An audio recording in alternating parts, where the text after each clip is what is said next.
दर्शकवृन्द नमस्कार। कार्यक्रम स्वस्थ जीवनको आजको श्रृङ्खलामा यहाँलाई हार्दिक स्वागत छ। कार्यक्रम लिएर आज पनि हामी उपस्थित भएका छौँ एनटिभी प्लस, एनटिभी कोहलपुर र एनटिभी इटहरीमा। दर्शकवृन्द, यो कार्यक्रममा हामी स्वास्थ्य सम्बन्धी विभिन्न जानकारीमूलक सामग्री प्रस्तुत गर्ने गर्छौँ। कार्यक्रमको अवधि 1 घण्टा रहने गर्छ। विभिन्न सामग्री यो 1 घण्टाको अवधिमा हामी प्रस्तुत गर्ने गर्छौँ। तपाईहरुकै प्रश्नका आधारमा, जिज्ञासाका आधारमा हामी धेरैजसो सामग्री तयार पार्ने गर्छौँ अनि समसामयिक जानकारी पनि प्रस्तुत गर्ने गर्छौँ। नेपाल सरकार स्वास्थ्य तथा जनसङ्ख्या मन्त्रालय, राष्ट्रिय स्वास्थ्य शिक्षा सूचना तथा सञ्चार केन्द्र र नेपाल टेलिभिजन बीचको सहकार्यमा यो कार्यक्रम निर्माण एवं प्रसारण हुने गर्छ। दर्शकवृन्द, हामीले समृद्धिको सपना देखिरहेका छौँ, सुखको खुसीको सपना देखिरहेका छौँ। त्यसैले हाम्रो साझा राष्ट्रिय आकांक्षा तय भएको छ, समृद्ध नेपाल सुखी नेपाली हो। त्यही राष्ट्रिय आकांक्षा पूरा गर्न विभिन्न आयामबाट विभिन्न विकास गर्ने क्रममा, विभिन्न क्षेत्रलाई सम्बोधन गर्ने क्रममा स्वास्थ्यलाई पनि सम्बोधन गर्न जरुरी हुन्छ भनेर राज्यले विभिन्न खालका नीतिहरू अवलम्बन गरेको छ र योजनाहरू पनि बनाइरहेको छ। त्यो अनुसार काम पनि गरिरहेको छ हो। कहिलेकाहीँ भने ती कामहरूको बारेमा पनि हामी जानकारी प्रदान गर्ने प्रयास गर्छौँ हो। आज पनि 1 घण्टाको यो समयमा हामीसँग धेरै महत्त्वपूर्ण जानकारीमूलक सामग्री रहेका छन्। ती के छन् त? मुख्य सामग्रीको विषयमा एकैछिन जानकारी दिउँ।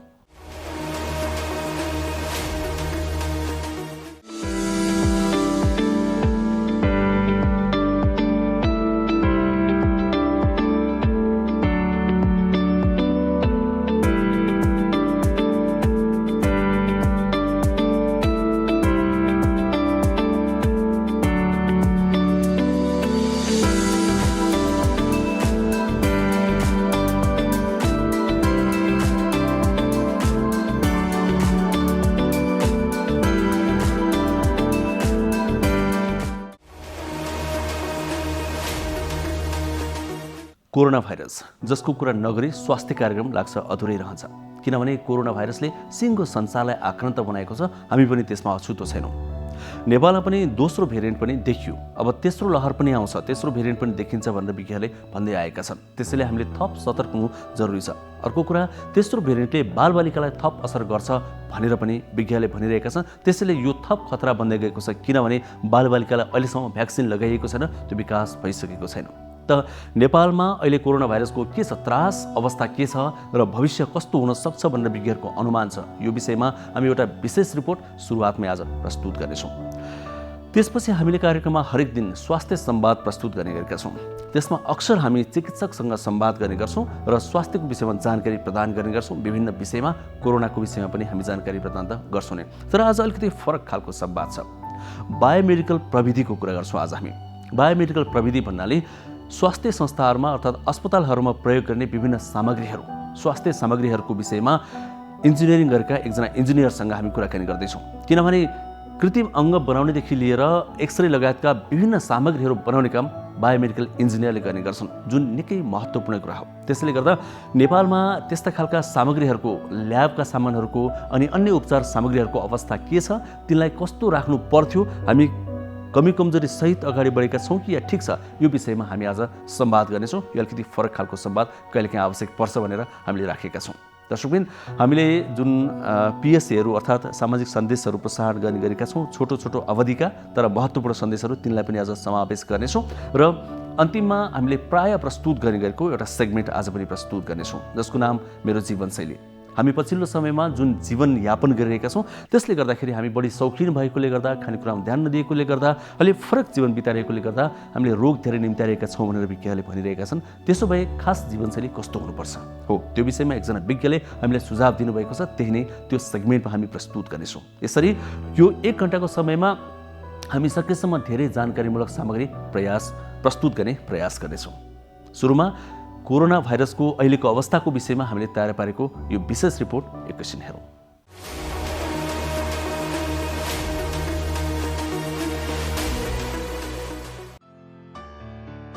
कोरोना महामारी सुरु भएको 1.5 वर्ष बितिसकेको छ।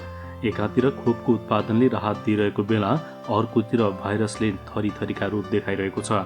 हालसम्म 6वटा भेरिएन्ट भेटिएका छन्। केही समय यता डेल्टा भेरिएन्ट म्युटेसन भई डेल्टा प्लस भेरिएन्ट भेटिएको छ। भारतमा भेटिएको डेल्टा प्लस भेरिएन्ट विभिन्न देशमा फैलिसकेको छ। नेपाललाई कोरोनाको दोस्रो लहरले नराम्रोसँग प्रभावित बनायो। केही दिन यता संक्रमण दर घट्दो क्रममा रहेकोले निषेधाज्ञा खुकुलो बन्दै गइरहेको छ, तर केही समय अघि डेल्टा प्लस भेरिएन्ट प्रमाणित भएको छ। डेल्टा प्लस भेरिएन्टले कोरोना विरुद्ध अहिले दिइरहेको खोपलाई समेत कमजोर बनाउने चिन्ता थपिएको छ। नेपालमा दोस्रो लहर निम्त्याउन भिडभाड, सभा सम्मेलन र जुलुसलाई प्रमुख कारक तत्त्व मानिएको थियो।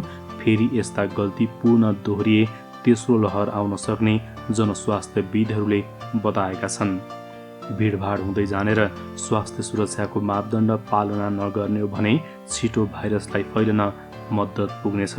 विश्व स्वास्थ्य सङ्गठनका अनुसार डेल्टा भेरिएन्ट 50वटा देशमा फैलिएको छ भने खोप नलगाएका व्यक्तिहरूमा छिटो फैलिएको छ। नेपालमा दोस्रो लहरका लागि डेल्टा भेरिएन्ट प्रमुख जिम्मेवार मानिन्छ, जसका कारण हजारौंको सङ्ख्यामा मानिसहरूको मृत्यु भयो। नेपालमा दोस्रो लहरमा युके भेरिएन्टका साथै डेल्टा भेरिएन्ट फैलिएको थियो। डेल्टा प्लसले गर्दा तेस्रो लहर आउने सम्भावना देखिएको विज्ञहरूले बताएका छन्। अहिले डेल्टा प्लस भेरिएन्ट विरुद्ध कोरोना खोपले कतिको काम गर्छ भन्ने विषयमा विश्वभर नै अध्ययन भइरहेको छ। स्वास्थ्य तथा जनसङ्ख्या मन्त्रालयले नेपालमा तेस्रो लहर रोक्नको लागि 1,50,00,000 खोप खरिद प्रक्रिया अगाडि बढाएको जनाएको छ।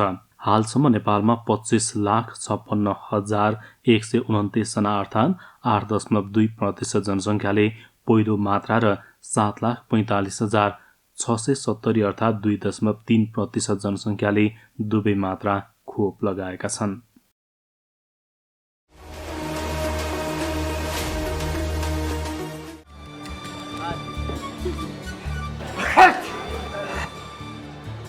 सबैले थाहा पाउनुपर्छ अनि सबैले सधैँ व्यवहारमा पनि ल्याउनुपर्छ।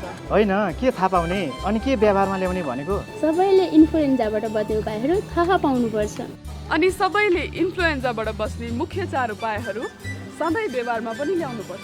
इन्फ्लुएन्जाबाट बच्न अपनाउनु पर्ने मुख्य 4 उपायहरू के हुन्छ? इन्फ्लुएन्जाबाट बच्न खोक्दा र हाच्छू गर्दा नाक, मुख रुमाल वा पाखुराले छोप्नुपर्छ। साबुन पानीले हात धुनुपर्छ। अनि रुवाखोकी लागेको बिरामीको कम्तीमा 1 मिटर टाढा बस्नुपर्छ र अनावश्यक रूपमा मानिसको भिडभाड हुने ठाउँमा जानु हुँदैन। यस्तो व्यवहार सधैँ गरे इन्फ्लुएन्जाबाट बच्न सकिन्छ होइन त? हो, स्वास्थ्य व्यवहार स्वस्थ जीवन। नमस्ते, म doctor Bhajan Kumar Roniyar, endocrinology and metabolism. म सुगर, थाइरोइड र हर्मोनको स्पेसलिस्ट। आज तपाईँहरूले यो जीवनशैलीको बारेमा म भन्न गइरहेको छु।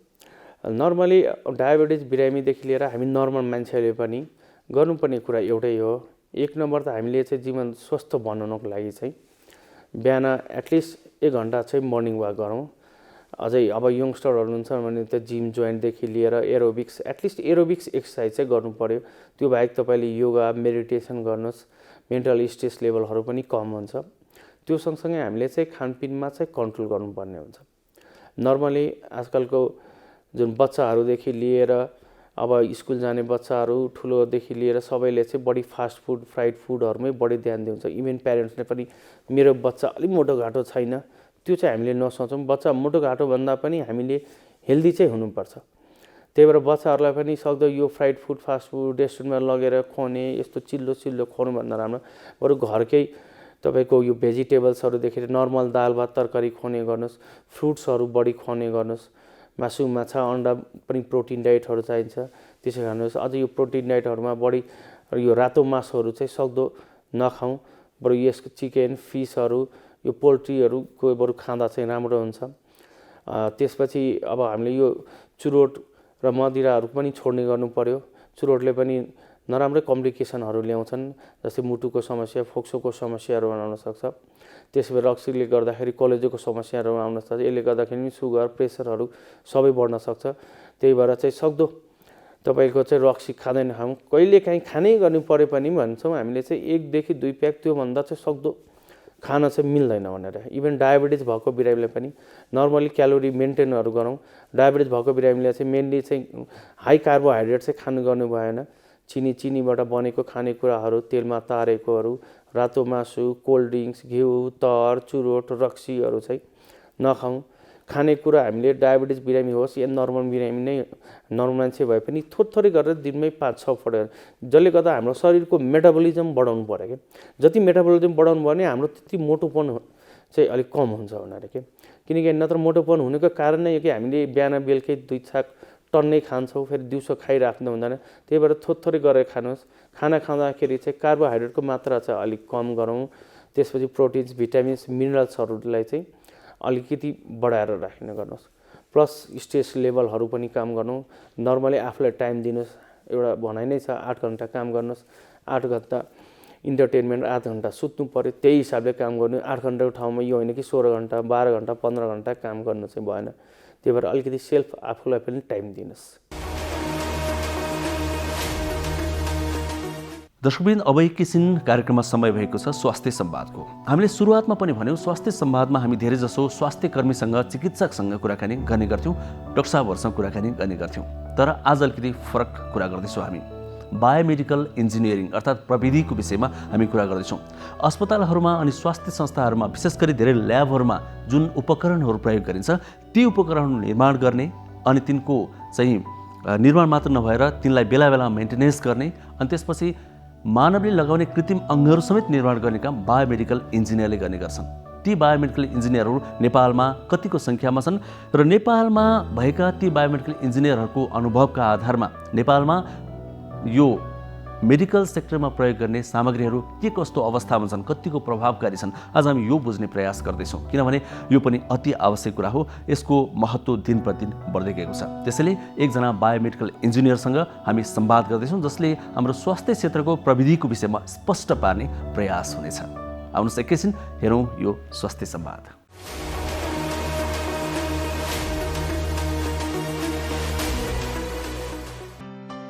अहिले उपचार विधि प्रविधिको सहयोग बिना सम्भव हुँदैन। प्रविधिको सहयोगले डाक्टरले रोग पत्ता लगाएपछि उपचार गर्छन्। विभिन्न प्रविधिहरू प्रयोग गरी मेडिकल समस्याहरू पहिचान र समाधान गर्न सम्भव भएको छ। उपचारमा डाक्टरलाई सहयोग पुर्याउने मेसिनरी उपकरणको निर्माण, सञ्चालन र मानिसमा प्रयोग गरिने कृत्रिम अङ्गको निर्माण लगायत प्रविधि तीव्र रूपमा विकास भइरहेको छ। स्वास्थ्य परीक्षणको लागि प्रयोग गरिने उपकरणहरूको निर्माण र उपलब्धता लगायतका विषयमा मेडिकल प्रविधि विज्ञ सुशील थापासँग हामीले संवाद गरेका छौँ। 1 वर्ष अगाडि हामीले धेरै हाम्रो अथोरिटिजहरूबाट सुन्दाखेरि चाहिँ नि अपर्याप्त थियो।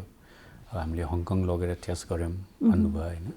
अब त्यो सँगसँगै 1 वर्ष बितिसकेपछि त अब 4th इयरमा मेडिकल पढ्ने मान्छे 1 वर्षपछि त पुरा डक्टर भएर निक्लिन्छ भनेपछि त अब त्यो 1 वर्षको समय त धेरै नै हो। र मेरो विचारमा हामीसँग प्रशस्त स्रोत साधन र स्किल सेटहरू र म्यान पावरहरूको पनि एउटा अभ्यास पुगिसकेको हुनुपर्ने हो। भनिसकेपछि यो नेपालको हकमा चाहिँ जति बेला चाहियो त्यति बेला चाहिँ जुन हाम्रो जुन यो सङ्क्रमणकै अवस्थामा चाहिँ त्यति बेला चाहिँ ल्याइयो भन्ने कुरा हो होइन?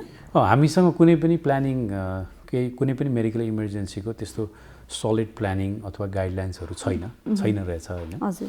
त्यो नभए हुनाले चाहिँ नि हामी हरेक चिजमा फायर फाइट गर्छौँ भन्ने मतलब आगो लाग्यो अब दौड होइन, मतलब ओके यो छ त्यो छ, यस्तो भयो भने यस्तो गर्ने, यो गर्ने, यो मोबिलाइज हुन्छ, यो टिम यसरी ट्रेन्ड छ, यहाँ छ, यो स्टोरमा यति चाहिने इक्विपमेन्टहरू छ, हाम्रो जिल्ला अस्पतालमा यो खालको फेसिलिटिजहरू छ र प्रत्येक इक्विपमेन्टको नाम गाम भन्छ नि र त्यसको फङ्सनालिटी यसले काम गर्छ। यस्तो डेटा चाहिँ नि हामीसँग नभएको कारणले गर्दाखेरि अब त्यो हुन्छ नि त्यसलाई भन्छ रियल इमर्जेन्सी, अनप्रिपेयर्ड इमर्जेन्सी होइन। अनि फायर फाइटिङ सबजना आलस तालस एकदम दौड होइन, बर्बादी भएको जस्तो, रातको चैन छैन, निद छैन भने जस्तो भयो कि त्यस्तो। अब अहिले कोभिड उपचार गर्नको लागि चाहिँ कतिको छ त? कोभिड उपचारको लागि चाहिँ नि कस्तो छ भनेपछि यो एकदम एक अर्कासँग कडी जोडिएको स्टेप्सहरू हो। जस्तो सबभन्दा पहिला त बच्नु पर्यो। अब जति धेरै बच्न सक्यो त्यसपछिको स्टेप्स इनफ हुन्छ भन्नाले त्यसपछिको स्टेप्स भनेको चाहिँ नि घरमा बस्ने अथवा घरमा मा क्वारेन्टिन गर्न नसक्नेले सरकारले व्यवस्था गरेको क्वारेन्टिनमा बस्ने। तर अब प्रोटेक्सन इन्डिभिजुअल लेभलबाट भएन भने क्वारेन्टिनमा राख्नुपर्ने मान्छे धेरै हुन्छ। क्वारेन्टिनमा राख्नुपर्ने मान्छे धेरै भएपछि हस्पिटलाइज गर्नुपर्ने मान्छे धेरै हुन्छ। हस्पिटलाइज गर्नुपर्ने मान्छे धेरै भएपछि अनि फेरि आइसियु सिसियुमा राख्नुपर्ने, त्यसपछि अक्सिजन दिनुपर्ने, त्यसपछि भेन्टिलेटर। त्यसैले यो चाहिँ यस्तो भिसियस साइकल हो जसमा चाहिँ नि हामीले फर्स्ट स्टेपमा राम्रो काम गऱ्यौँ भने एन्ड स्टेपमा अथवा मृत्यु भनौँ न त्यो चाहिँ एकदमै कम हुन्छ। त्यस कारण चाहिँ अहिले सबैजना सरकारले पनि इन्डिभिजुअलले पनि व्यक्तिहरूले पनि एम्फसाइज गरिरहेको छ नि एसएमएस, यानि कि हात धुम, मास्क लगाऊँ अनि डिस्टेन्स मेन्टेन गरौँ। जसरी हामीले अहिले यति धेरै डिस्टेन्स मेन्टेन गरेका छौँ किनभने हामीले मास्क लगाएर के इन्टरभ्यू दिने भन्या भएर यो एउटा मेसेज के नजाओस् भने यहाँ स्टुडियोमा आउने मान्छे सब मास्क खोलेका छन्, हामीले चाहिँ किन नहुने भने जस्तो हामीले इनफ दूरी पनि काम गरेको छौँ, सेनिटाइजर लगाएको छौँ र चाहिँ नि मास्क चाहिँ नि इम्पोर्टेन्ट हो।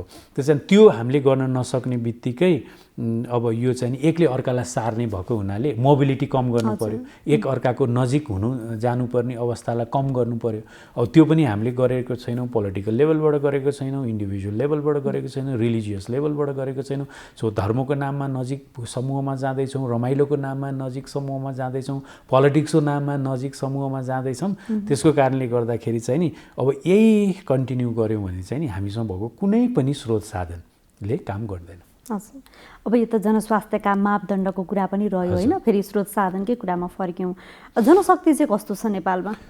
अब मेरो विचारमा सबभन्दा राम्रो चिज भनेकै नेपालमा जनशक्ति रहेछ होइन। अब प्लानिङ रहन्छ तै पनि त्यो जनशक्तिले 2 दिन ट्रेनिङको भरमा पिसिआर पनि गरे होइन, स्वाब कलेक्सन पनि गरे।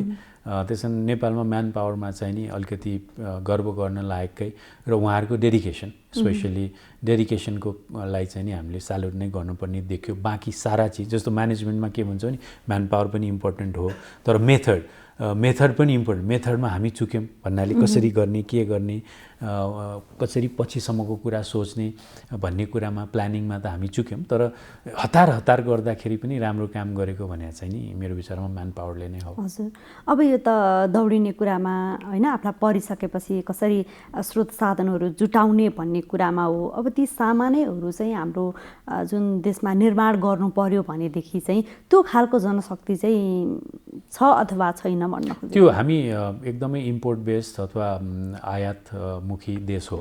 त्यसकारण हामीले म्यानुफ्याक्चरिङको बारेमा यहीँ उत्पादन गर्ने कुरामा त अत्यन्त कम सोच्छौँ। अब त्यही इन्डियाको पनि इक्जाम्पल लिनुभयो भने पटनामा अथवा सानो गाउँमा खोलेको कम्पनी पनि कसरी नेपाल, बङ्गलादेश, भुटान एक्सपोर्ट गरौँ भनेर सोध्छ भने हाम्रो कति विशाल कामहरू पनि कसरी एक्सपोर्ट गर्ने त्यो डिरेक्सनमा त हामी सोच्दैनौँ। त्यस कारण त्यसलाई अहिले थाती राखेर हामी जस्तै आफ्नो देशमा केही नबन्ने देशहरूले कसरी मिलाइराखेका छन् त्यो सोच्नु जरुरी छ होइन। र अहिले भर्खरै चाहिँ नि हामीलाई चाहिँ नि चाहिने सामान हामी नै बनाउँछौँ भनेर सोच्नु मूर्खता पनि हुन्छ होइन। फोरसाइटेडनेस त्यो होइन। फोरसाइटेडनेस अथवा प्लानिङ चाहिँ के हो भने मेडिकल इमर्जेन्सी भनेको हाम्रो प्रणालीलाई दुःख दिने गरी आउँछ। अहिलेको पेन्डेमिक्स महामारी भनेको हाम्रो स्वास्थ्यको श्वास प्रश्वास प्रणालीलाई च्यालेन्ज गर्ने पेन्डेमिक्स हो। त्यस्तै गरी भोलि अब अर्थक्वेक आयो भने बोन फ्र्याक्चर हुने होइन, अनि अब यस्तोपट्टिको च्यालेन्जिङ हुन्छ। अब त्यस्तै गरी ब्लड ट्रान्सफ्युजनको च्यालेन्जहरू आउँछ। अब फ्लड भयो भने भुकमरी, टाइफाइड, पानीसँग रिलेटेड, खानासँग रिलेटेड इन्फेक्सन्सहरूको र यो ट्रमा दुख्ने होइन, दुखाइको कारणले मृत्यु हुने त्यो चिजको आउँछ। त्यसैले मेडिकल इमर्जेन्सिज भने के हो भनेपछि हाम्रो प्रणाली, हाम्रो स्वास्थ्य सम्बन्धी प्रणालीलाई च्यालेन्ज गर्ने रोगहरू हो। कहिले त्यो दिमाग जस्तो अब अर्थक्वेक पछि अथवा यो कोभिड पछि पनि अब सोच्ने, डिप्रेसनमा जाने होइन, साइकियाट्रिक जुन हाम्रो नर्भस सिस्टममा च्यालेन्ज हुने कुराहरू ज्यादा बढेर जान्छ। त्यसैले मेडिकल इमर्जेन्सीको प्रिपेयरनेस भने चाहिँ नि यो होलिस्टिक अप्रोच हो कि यसलाई एउटा डक्टरले, एउटा नर्सले, एउटा चाहिँ नि गभर्मेन्टले यस्तोमा होइन कि यो चाहिँ नि as a whole man power बनाउने, मसिन किन्ने, त्यसको व्यवस्थापन गर्ने, प्लानिङ गर्ने, अब भोलि के हुन्छ भनेर एउटा प्रोजेक्सन निकाल्न सक्ने त्यसको लागि डेटा चाहिन्छ। अब हामीसँग अर्को के कमी छ भने हामीसँग केहीको डेटा छैन।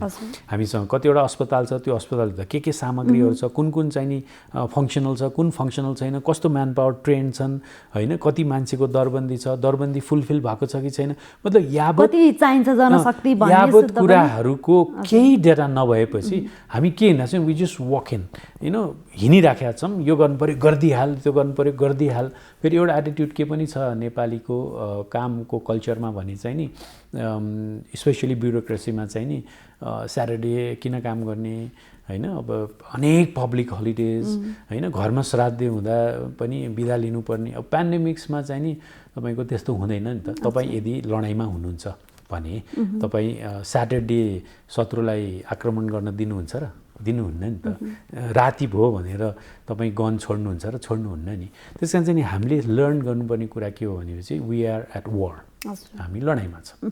अब लडाइँमा हुँदाखेरि आर्मीको जे बिहेभ हो हामीले डक्टर्सले, म्यानेजमेन्टले, रिसोर्स म्यानेजरले, हेल्थसँग रिलेटेड कोही पनि मान्छे चाहिँ नि अब चैनले सुत्न भएन होइन। र लडाइँ हुँदाखेरि पनि सर्वसाधारण जनतालाई निदाउन दिएर अरूले चाहिँ नि आर्मी अथवा सेक्युरिटी फोर्सले चाहिँ नि ननिदाएर प्रोटेक्सन गरे जस्तै अब अहिले चाहिँ नि आर्मीको बदलामा हेल्थ केयर प्रोफेसनल्स, प्लानर्स यो चाहिँ नि नसुतेर सर्वसाधारणलाई ढाडस दिनुपर्ने यहाँ अलि मिलिरहेको छैन। अन्य रोगहरूको उपचारको लागि पनि हामी अहिले चाहिँ प्रविधिमै भर पर्छौँ नि होइन। त्यसले अहिले यो पछिल्लो समयमा कसरी सहज बनाएको? हामी अब प्रविधि शून्य नै छौँ, किनभनेपछि एउटा सानो सेक्टरलाई हेरेर यो यत्रो गरियो भने हामी प्यारलली अथवा सँगसँगै ग्रो गरेका छैनौँ कि। जस्तो हाम्रो सर्जरी न्युजमा सुन्नुभयो होला, रोबोटिक सर्जरीमा जाँदैछौँ भने सुनिराखेका छ भने अब वेस्ट म्यानेजमेन्ट चाहिँ नि तपाईँले गभर्मेन्टलाई कसैलाई सोध्नु तिमीले निकालेको फोहोर मेडिकल वेस्ट कहाँ लगेर फाल्ने, त्यसपछि त्यो फालेको चिज के हुन्छ भनेर सोध्नु भने त्यसको आन्सर अन्तिमसम्म आउँदैन कि होइन। भनिसकेपछि अब रोबोटिक सर्जरी गर्नेले त्यसबाट सर्जरी गरेपछि त केही न केही टुक्रो त निक्लिन्छ होइन, ह्युमन बडी निक्लेला, त्यसमा युज हुने इन्फेक्सियस कन्ट्याजियस सामानहरू निक्लेला, त्यो फाल्ने चाहिँ कहाँ त? त्यसको जवाफ यहाँसँग कोहीसँग पनि छैन नेपालमा। सो वेस्ट म्यानेजमेन्ट कसरी भइरहेको छ भनेर सोध्नुभयो भने ओखर पौवाले गर्न दिएन भने राख्न ल्यान्डफिल गरेन भने सो ल्यान्डफिल समस्याको समाधान होइन नि। अहिले संसारमा जिरो वेस्ट, त्योबाट निक्लेको कुनै डिकम्पोज हुन्छ, ग्यास निक्लिन्छ, मल निक्लिन्छ, कुनै रिसाइकल भएर फेरि प्लास्टिकका चिजहरू जान्छ, अर्को चाहिँ नि मतलब जिरो वेस्ट, केही पनि चिजको जिरो वेस्ट त्यसमा हामी जानिसकेका छौँ। त्यो टेक्नोलोजी हो वेस्ट म्यानेज। सबभन्दा पहिलो साधारण कुरा वेस्ट म्यानेजमेन्टमा हामी ढुङ्गे युगमा छौँ होइन। त्यसपछि प्यारलली सँगसँगै चाहिँ नि विकास भएको छैन कि कुनै पनि कारणको लागि, कुनै पनि चिजको लागि। त्यस कारण चाहिँ नि अब नेपालमा एउटा चिज चाहिँ नि दुर्भाग्यको साथ के भन्नुपर्छ भने हामी पदमा पुगेपछि एक्सपर्ट भएर निक्लिन्छौँ, तर त्यो पदमा रिक्रुट गर्नलाई एक्सपर्ट चाहिन्छ भन्ने चाहिँ बिर्सिन्छ क्या। अलरेडी एक्सपर्टलाई चाहिँ नि पदमा ल्यायो भने पो उसले भोलिपल्टदेखि डेलिभरी गर्न सक्छ। अब पदमा लिएर आएपछि उसलाई कुरा सिकाउन थाल्यो त उसले सिक्दै जाँदा उसको पद जाने बेला भए हुन्छ।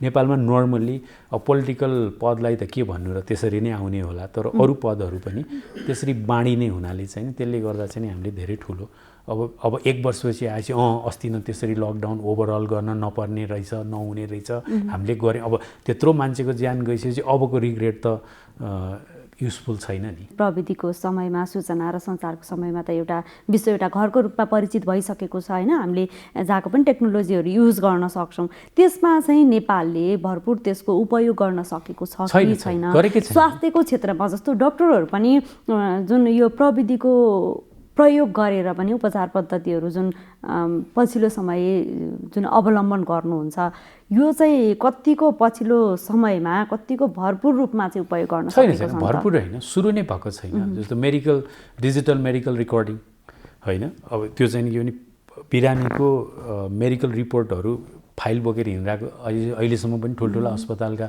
फाइलहरू यत्रो रङ्गीचङ्गी फाइल देख्नुहुन्छ, त्यो त नहुनुपर्ने हो। त्यसपछि डक्टर्सहरूले खै तपाईँको औषधि के खानुभयो भनेर औषधिको पोकै लिएर आऊ भनिराखेका हुन्छ, जुन चिज चाहिँ नि उहाँहरूको रेकर्डमा यो पेसेन्टले यति वर्षको, यो उमेरको, यो ठाउँको, यो रोग लागेको, त्यसको हिस्ट्री यस्तो भएकोले यो खाइराखेको छ भनेर त पेसेन्ट आइडी देख्ने बित्तिकै देखिनुपर्ने एउटा। अब गभर्मेन्टले राख्नुपर्ने प्रविधिमा चाहिँ नि डिजिटाइज गर्नुपर्ने आफ्नो एसेट्सहरू, आफ्नो इक्विपमेन्टहरू, त्यसको फङ्सनालिटीहरू, त्यसको चाहिँ नि मेन्टेनेन्स एन्ड रिपेयरको कन्डिसन्सहरू त्यो पनि छैन। त्यसपछि अब इभन इन्डियामा पनि कोभिड लागेको मान्छे चाहिँ नि आयो भनेदेखि चाहिँ नि ब्लिङ्क गर्ने, वरिपरिको 6 फिट वरिपरिको मान्छेलाई ब्लिङ्क गर्ने मोबाइल एपहरू बनाएको छ। कसैले चाहिँ नि कोभिड क्वारेन्टाइनमा बसेको मान्छेलाई कलर अथवा कुनै RFID लगाइदिएको छ, जसको कारणले चाहिँ नि उसको मोबिलिटीबारे चाहिँ नि जानकारी होस् सेन्ट्रलमा, होइन। अब हाम्रो चाहिँ नि के छ भने को मान्छेको ट्रेसेबिलिटी भन्छ नि, ट्रेसेबिलिटी भनेको त्यो हाम्रो सब्जेक्ट व्यक्ति भएको सब्जेक्टको मुभमेन्ट, जो कोभिड लागेको मान्छे हो जसले ट्रान्समिट गर्न सक्छ उसको मुभमेन्टबारे ट्र्याकिङ गर्ने। जस्तो हामीले चाहिँ नि सौरामा चाहिँ नि गैँडा कम भयो भने चाहिँ गैँडालाई कलर लगाइदिएछौँ, त्यो कता कता गएको छ त्यसलाई खोज्नलाई हुन्छ नि। अनेक प्रविधिहरू संसारमा युज भएका छन्, होइन। अब हामी चाहिँ केमा गर्व गर्दैछौँ भने हामी 10,000 PCR गर्दैछौँ, गर्न सक्छौँ, 20,000 PCR गर्न सक्ने भयौँ, होइन। त्यो सँगसँगै फेरि कालोबजारीमा हेर्नु न, अब रिपोर्ट नै नभइकन चाहिँ नि नेगेटिभ रिपोर्ट दिने, अनि हङकङमा गएपछि पोजिटिभ पत्ता लगाएपछि नेपाल एयरलाइन्सलाई अब कति दिनसम्म फ्लाइट। सो हामीले प्रविधिको त कुनै युजै गरेको छैनौँ भन्दा पनि हुन्छ। आजैको दिनमा पनि जुन यहाँले डेटाहरू पाइरहनु भएको छ कोभिडको, त्यसमा सरकारी स्तरबाटै यसमा चाहिँ नि डिबेट गर्यो भने त्यो सही नहुन सक्ने छ भनेर पनि भनिरहेको छ नि। जस्तो डेथको टोल भनौँ अथवा यतिजना टेस्ट गरेको हुन मध्येमा त्यति पोजिटिभ आएको हो, तर त्यति नै नेसनल पोजिटिभिटी त होइन। त्यस कारण चाहिँ डेटाको एकदमै कम युज गरेका छौँ हामीले, प्रविधिको एकदमै कम युज गरेको छौँ, र प्रविधिले दिन सक्ने जति सुविधाहरू पनि एक्सप्लोर भएको छैन। जस्तो कम्प्युटर किन्यो टाइपराइटरको रूपमा युज गर्यो, इक्विपमेन्ट किन्यो बस त्यसको बेसिक चिजहरू मात्रै युज गर्यो। अब अहिलेको बेलामा किनेका इक्विपमेन्टहरूसँग वाइफाई, डिफ्रेन्ट लिङ्कहरू, डाइरेक्ट चाहिँ नि त्यसको रिपोर्ट्सहरू सेन्ट्रलाइज सिस्टममा जाने अनेक इनेबल्ड सिस्टमहरू छन् के, तर त्यसलाई हामीले चाहिँ नि अरू बेसिक एसेसरिजहरू र पेरिफेरल डिजिटाइज गर्ने चिजहरू इन्स्टल नभएको हुनाले हामी त्यो मेसिनले दिएको जेनेरेट गरेको डेटालाई ट्र्याप गर्न सकिरहेको छैन। त्यो हाम्रो मेडिकल प्लानिङभित्र पर्नुपर्ने चिज। यो प्लानिङ नै नभएर, पोलिसी नै नभएर त्यस्तो हुन भयो कि, अथवा त्यो खालको जनशक्ति नै छैन? पोलिसीमा बस्ने मान्छेले प्रोजेक्ट गर्न नसकेर कि, पोलिसीमा बस्ने मान्छेले संसारमा यस्तो आइसक्यो, अब किन्ने मसिनहरू यस्तो हुनु। अहिले कसलाई जिम्मा दिएको छ इक्विपमेन्ट किन्ने भन्दा त्यो बायोमेडिकल इन्जिनियरहरूलाई जिम्मा दिएको छ। अनि त्यसपछि त्यसमा पनि धेरै नै नेपालमा अर्को चिज एउटा प्रब्लम के छ भने कन्फ्लिक्ट अफ इन्ट्रेस्ट धेरै छ। कोही पदमा पुग्ने बित्तिकै सर र उसको रिलेटिभ्सहरूले त्यहाँ हुने प्रोक्योरमेन्टमा चाहिँ नि घेरा हालिहाल्ने, त्यसपछि आफ्नो तवरले आफूलाई जे कन्भिनियन्ट हुन्छ त्यस्तो खालको मेसिन किनाइदिइहाल्ने।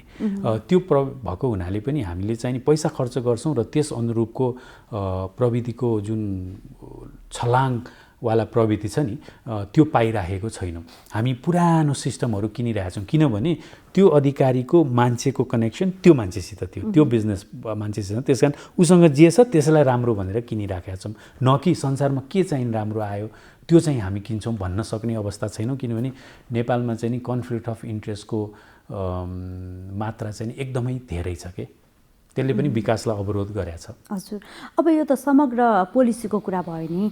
अब जस्तो उपचार पद्धतिमा चाहिँ अङ्ग प्रत्यारोपणमा को लागि चाहिँ नयाँ टेक्नोलोजीहरूबाट चाहिँ गरिएको छ भनेर पनि जुन आइरहेको हुन्छ, होइन, पछिल्लो समय हो, यो क्षेत्रमा चाहिँ हामी कति अगाडि छौँ त भन्ने त्यो एकदमै राम्रो उत्साहजनक चिज हो। छिटफुट रूपमा हुनुभन्दा पनि त्यसलाई इन्स्टिट्युसनलाइज गरेर एउटा सिस्टमभित्र राखेर। तर तपाईँले त्यो सँगसँगै एउटा बिटर प्रश्न सोध्नु भने एकदमै नरमाइलो उत्तर के आउँछ भने ट्रान्सप्लान्ट गर्नलाई त अब लिभर काट्नु पर्यो अथवा के गर्नु पर्यो नि, त्यसको वेस्ट चाहिँ कहाँ फाल्नुहुन्छ भन्नुभयो भने फेरि असाध्यै नरमाइलो। त्यो व्यवस्थापकीय कुरा फेरि अर्को पार्ट, त्यो व्यवस्थापकीय नै होइन, त्यो चाहिँ नि इन्टिग्रल पार्ट हो। त्यही भएर हामीले हेल्थ केयरलाई होलिस्टिकमा हेर्नुपर्छ भनेको थियो, त्यसरी छुट्याउनै मिल्दैन कि।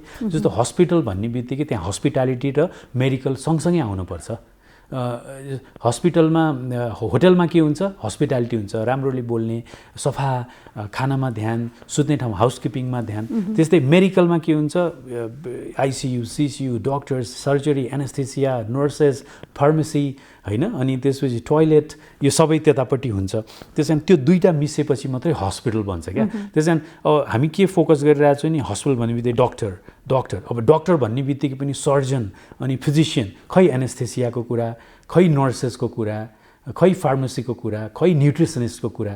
त्यस कारण त्यो होलिस्टिकबाट मात्रै एउटा बिरामी भएर सुतेको मान्छे हँसिलो मुख लगाएर उठेर हिँड्छ, अथवा एउटा मान्छेले आफ्नो राइट एन्ड डिग्निटीको फलो गर्छ। जस्तो मलाई हस्पिटलमा गयो, गनाएको टोयलेट, त्यसपछि मलाई कसैले वास्ता गरेन, हाँसेर कोही बोलेन, झर्केर बोल्यो, सोद्धाखेरि बताएन, यस्तो कुरा त कति सुनिन्छ। मान्छे मऱ्यो, रियल लजिक नभइकन अलिकति फिनान्सियल मिसअप्रोप्रिएसनको कारणले मेरो मान्छे मऱ्यो, धेरै कमाउन हस्पिटलले खोजेको हुनाले गलत ट्रिटमेन्ट भयो होइन, यस्तो सुनिन्छ नि। त्यस कारण हस्पिटल भन्ने बित्तिकै हामीले यो कोणबाट सोच्नु पऱ्यो कि यो होटेल पनि हो र मेडिकल पनि हो, मेडिकल र होटेल मिलेर हस्पिटल भएको हो।